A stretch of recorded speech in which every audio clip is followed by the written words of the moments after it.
The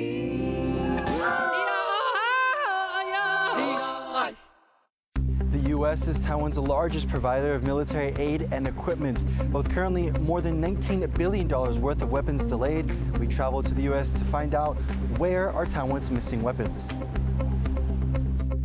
It's been 6 years since an Yilan train crash killed 18 people, and some of the victims' family members say the government has failed in its response.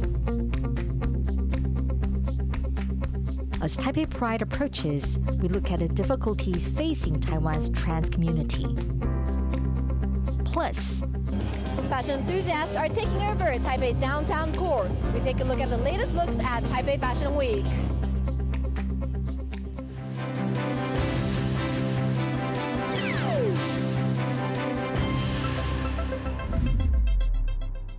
a warm welcome to TaiwanPlus News. I'm Betty Chen.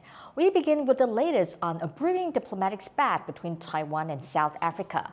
Taipei is refusing a request by the South African government to relocate the Taiwanese representative office out of the country's administrative capital.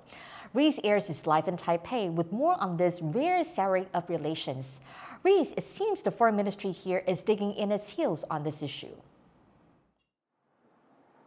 Yeah, Betty, well, Taiwan's taking a firm stance, saying it has absolutely no plans to move its representative office, which is essentially a de facto embassy, from capital Pretoria to Johannesburg, even threatening reciprocal action if South Africa follows through on those threats. That reciprocal action could involve moving the South African office in Taipei elsewhere, for example. Now, Taiwan is urging South Africa not to break its contract that it has with that office in Pretoria and asking them to at least bring Taiwan to the negotiating table. Now, that contract refers to a 1997 agreement between Taiwan and South Africa that would allow Taiwan to continue operating that liaison office in Pretoria even after South Africa changed its diplomatic relations from the Republic of China, Taiwan, over to China.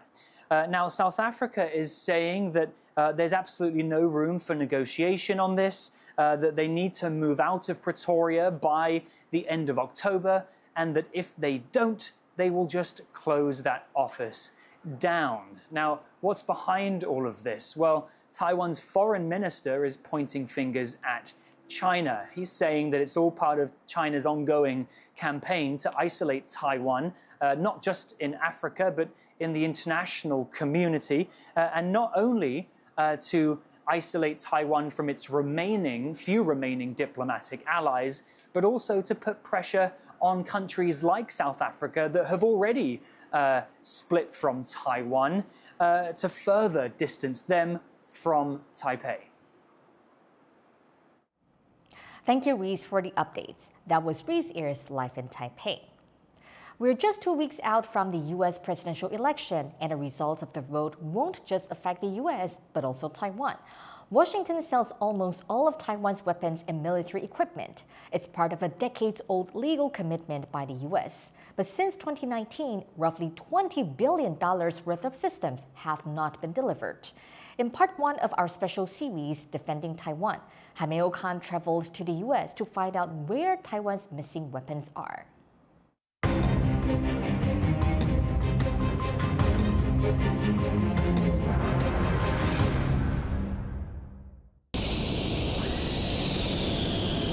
This is an F-16, a U.S.-made fighter jet that Taiwan was supposed to receive 66 of starting in 2023. The deal was signed in 2019, but fast forward to today, and Taiwan still hasn't received any new jets. In fact, since 2019, a majority of its weapons deals with the U.S., now worth more than $20 billion, have yet to be completed, leaving many asking, where are Taiwan's missing weapons? To answer this, TaiwanPlus traveled to the U.S.-Taiwan Defense Industry Conference in Pennsylvania to meet with government representatives and analysts from both sides to try and understand what happened. We're in the lobby of the Logan Hotel in downtown Philadelphia, where defense officials and weapons contractors from both the United States and Taiwan have a rare chance to meet face to face. Now, I'm told by the organizers of the event that somewhere in this hotel, they're looking to talk about the priorities for Taiwan's defense and how to resolve the weapons backlog. While members of Taiwan's top political parties were happy to talk to the media, Taiwan's military originally didn't want to speak to the press. We need to be there for lunch. Just a few questions. But given how much attention the weapons backlog has received, Taiwan's vice minister, who's in charge of buying weapons, agreed to shed light on the source of the problem. 当然，美方因为受到疫情、受到供应链、受到这个整个的一些相关因素的这个影响，导致 F-16V 的这个整个的一个交运的确是有些延迟。但是我在跟美方的行政部门还有美方的洛马公司都去做个讨论，他们都会尽最大的努力。那也希望能够在2026年之前呢，依据我们实际的需要来把这个武器来做这个交易。Delivery by 2026 would mean a delay of roughly 3 years. And that's concerning for Taiwan as it continues to bolster its defense against threats from neighboring China. U.S. intelligence officials warn that China could have the ability to take Taiwan by force as early as 2027. Taiwan has continued to send delegations to the U.S. to urge a faster delivery of these weapons, not always with much effect. A problem organizers here say is due to red tape. The explanation isn't easy from a nomenclature standpoint. The best explanation is it takes a long time to make weapons. The contracts to produce these weapons and then deliver them run 4, 5, 6 years. And that's a huge problem for the United States generally. Long contract times means that production can be derailed by unexpected events. Just a few hours away in Washington, D.C., the U.S., which is Taiwan's main provider of weapons, is trying to reduce the bureaucracy surrounding arms purchases. But producing the weapons, that's a different story. Seeing how big some of these delays are, U.S. lawmakers have been urging the U.S. to speed up delivery of these weapons to Taiwan. But analysts here in D.C. say that it has more to do with the individual producer trying to build those systems. U.S. lawmakers have written multiple letters to the military, asking for clarification on how long it takes to make these systems. Eric Gomez from the Cato Institute has been monitoring almost all of Taiwan's arms sales and tracking them on this database. He says Taiwan's current situation is far from normal. What makes Taiwan so interesting is, number one, the size of what hasn't been delivered yet is about as big as how much Taiwan spends on its defense in a year. Number two, there's some really egregious delays, right? There are some sales in my data set that were announced back in 2015, 16, 17 that aren't there yet. Okay. So that's another almost one. He says that a combination of the COVID-19 pandemic and global conflicts are putting pressure on an already strained U.S. defense industry. But given the threat that Taiwan faces, Eric says he's concerned about how the U.S. is prioritizing its arms sales as the U.S. paints China as a pacing threat. In this environment of the Ukraine war happening, Israel, Middle East potentially sliding into a regional war, and China increasing its pressure on Taiwan, it's raising these political questions and strategic questions about who is America prioritizing? And this backlog makes it definitely seem like we aren't prioritizing Taiwan. As Taiwan continues to wait for its weapons, officials at the conference told TaiwanPlus that the majority of the backlog should be resolved within 12 to 18 months. But given the threat that Taiwan faces, time might not be on its side. Neither the U.S. nor Taiwanese governments seem able to do much to speed up this process. And for the time being, it'll be up to U.S. defense contractors to decide how and if to expand production. So where are Taiwan's missing weapons? The answer is surprisingly simple. They don't exist yet, meaning the wait for delivery looks set to continue. Andy Shui and Jaime Okan in Washington, D.C. for TaiwanPlus. Tune in to part 2 of our Defending Taiwan series, where we first take a look at what a potential Kamala Harris administration could mean for the future of Taiwan's defense. Taiwan will send former Economy Minister Lin Xingyi to Peru for this year's APEC summit. 77-year-old Lin is the chairperson of the government's investment fund, Taiwania Capital, and a senior advisor to President Lai Ching-te. Under pressure from China, Taiwan participates as Chinese Taipei at the Asia-Pacific Economic Cooperation Forum. Peru rejected former Vice President and Premier Chen Jianren as a potential envoy, asking for someone with less of what they called a political background.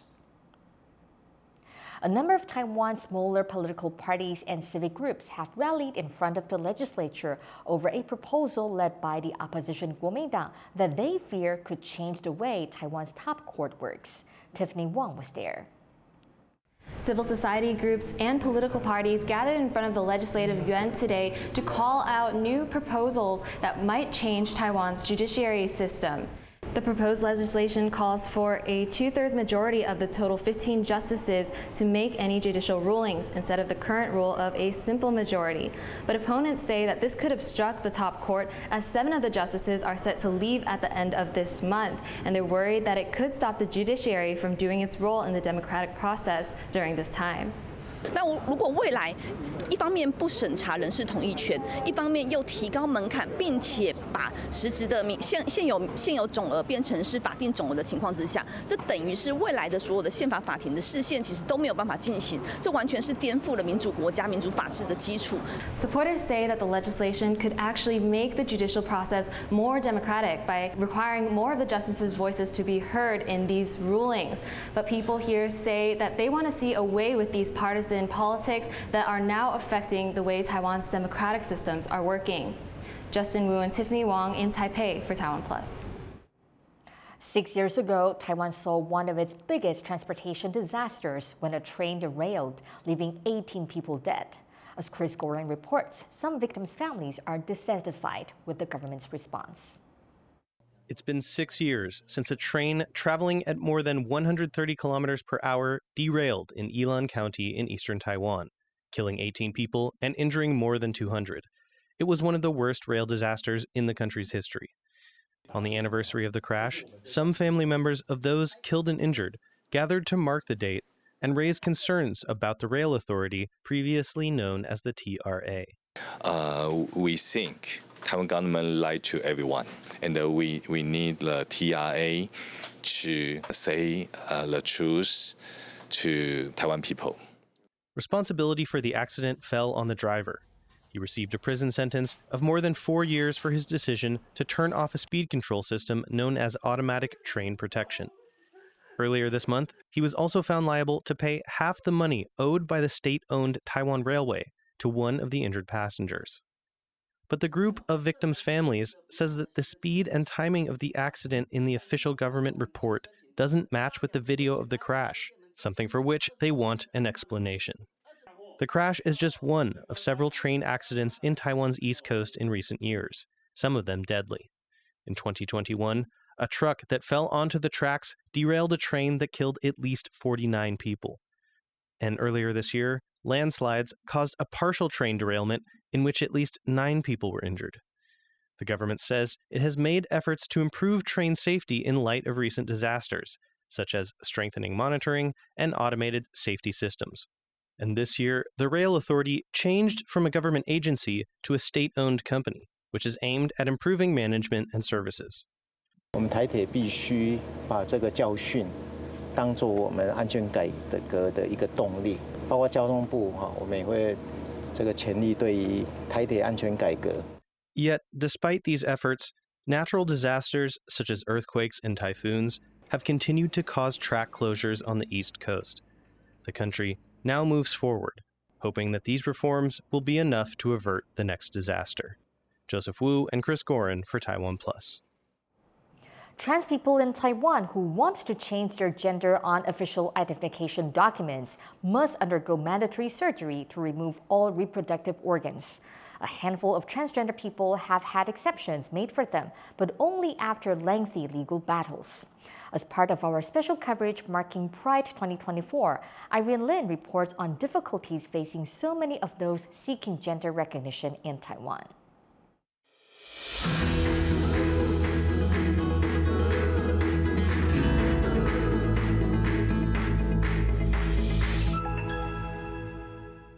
28-year-old Devin is facing one of the toughest decisions in his life.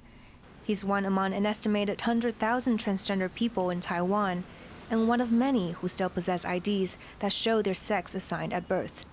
我觉得现在，即使我现在可以很自然，或是说我现在很自在什么的，但是其实某种程度心里还是会有一点不安的感觉，因为当我真的要出示身份证件的时候，这件事情我觉得它就是一个很大的破绽。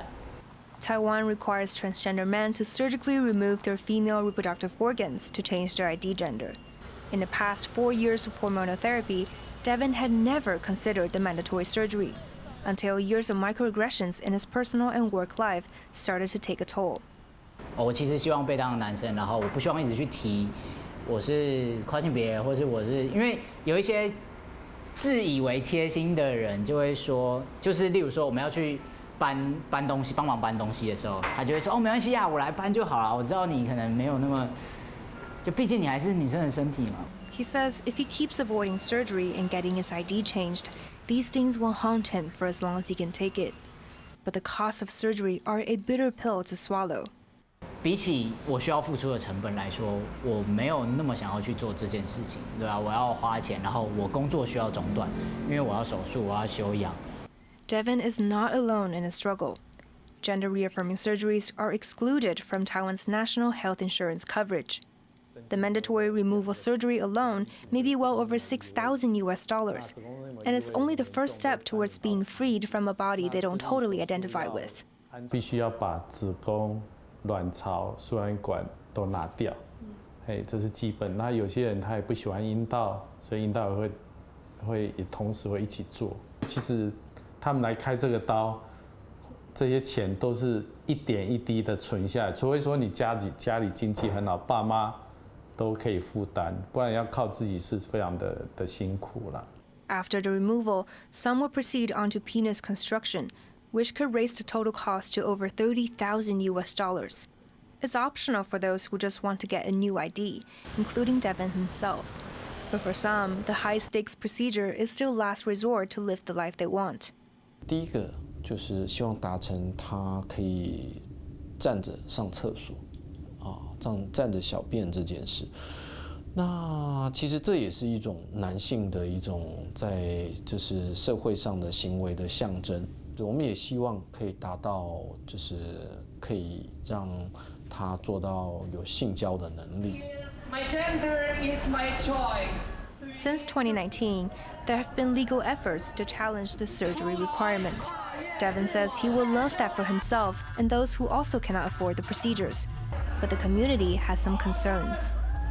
需要手术的人，他们可能会担心，如果免术换证出来之后，会不会就没有医生要动手术？或者是家人可能也会反对。你不用手术，你就可以去换证了，你现在干嘛要动这个手术？那个门槛会变高。Transgender people have diverse ways of expressing their gender. Some change their physical appearance, such as by growing facial hair. Others through body modification, and still others through legal pursuits. None are easy. But ensuring the right to decide one's gender and bodily autonomy is ultimately their shared goal. John Su and Irene Lin for TaiwanPlus.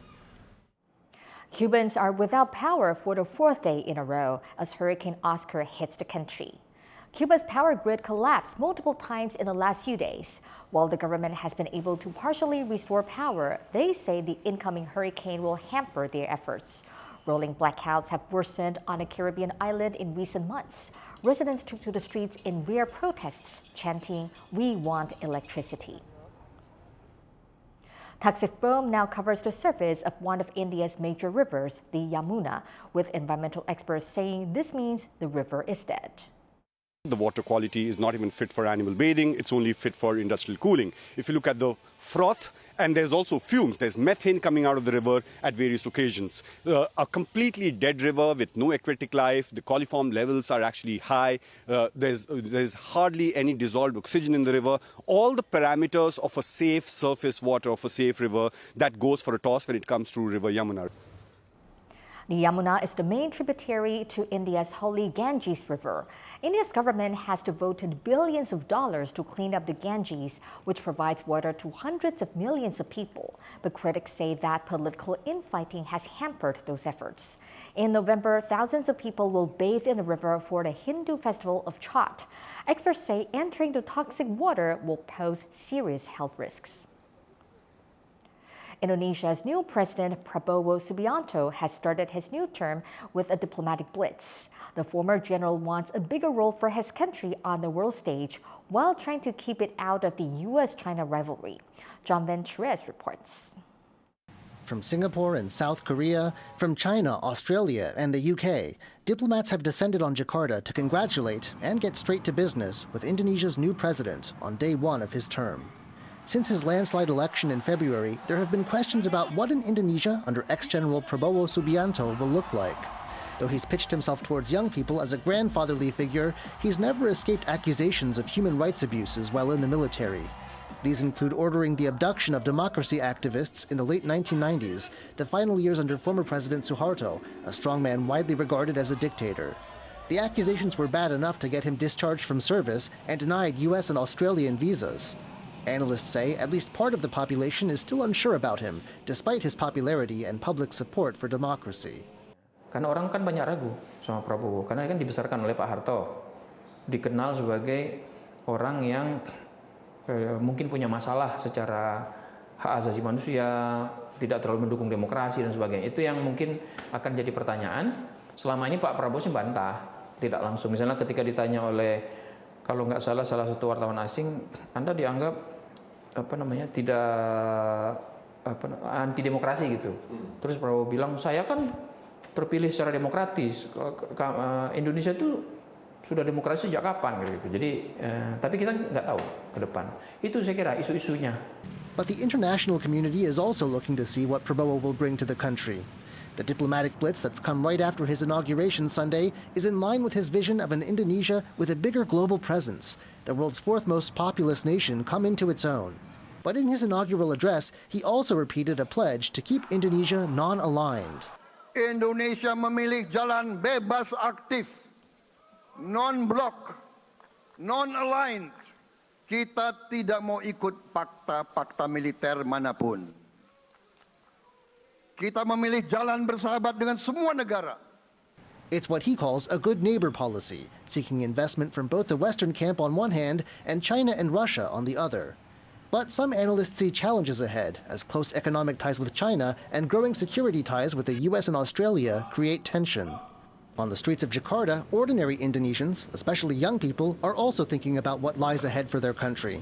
Their feelings range from hope to uncertainty. Kalau harapannya buat Presiden kita Prabowo dan Gibran Rakabuming Raka, semoga aja visi misi yang udah dibuat atau dirancang itu terlaksana dan mengutamakan kesejahteraan masyarakat. Dan karena aku juga mahasiswa jurnalistik, semoga aja Prabowo lebih terbuka lagi lah buat media-media. Kalau saya pribadi sih senang atau tidak, saya tidak bisa didefinisikan ya Pak. Saya lebih ke apakah bisa mereka mewujudkan harapan dan janji yang mereka kasih ya. Karena ketakutan ke depan kan bagaimana lapangan kerja, bagaimana ekonomi Indonesia, itu yang perlu mereka selesaikan kan. Paling harapan saya sih mereka harus bisa mewujudkan itu ya. Karena kalau tidak kita harus menuntut lagi mulai dari tahun pertama ataupun tahun kedua. Karena kalau presiden atau wakil presiden cuma sekedar figur untuk apa gitu. After 8 months of waiting, the Prabowo era is here. And from day one, the global community and everyday Indonesians are watching carefully to see what it may bring. Klein Wong and John Van Trieste for TaiwanPlus. It's Taipei Fashion Week, a time for designers and fashion enthusiasts to showcase their unique tastes. Our reporter Cindy Chi attended the closing runway show in the heart of Taipei over the weekend. That also celebrated the capital's 140th anniversary.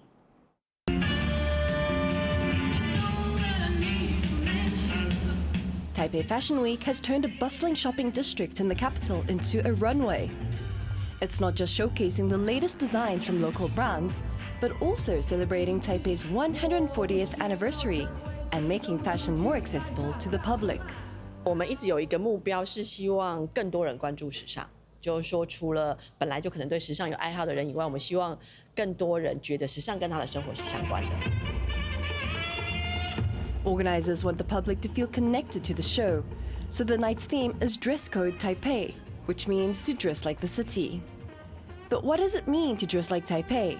It's an inspiring question for local designers. 我的作品其实是来自我对台北的灵感哦，所以我们其实是用很多我在台北生活的一些点滴，然后还有发现的人事物，还有一些地景，包含了我自己本身也是猫奴，所以很多我自己的意象跟情感，把它装置在我这一次的作品上面，所以我觉得自己是蛮开心的。For some designers, fashion can be a force for change.